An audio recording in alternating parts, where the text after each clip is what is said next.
ಭಕ್ತಿಹೀನನಾದೆ ನಾನು, ಗತಿ ತೋರು ದೇವ ನೀನು.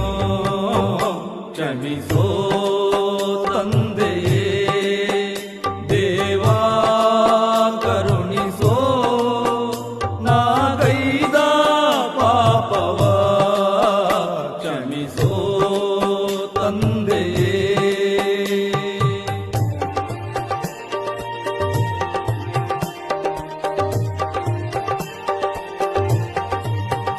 ನೀ ನನ್ನ ದೈವವೆಂದೇ ಹಗಲಿರುಳು ಪೂಜೆಗೈದೆ, ಶಿವನಾಮ ಸ್ಮರಣೆಯೊಂದೇ ಸೌಭಾಗ್ಯವೆನಗೆ ತಂದೆ.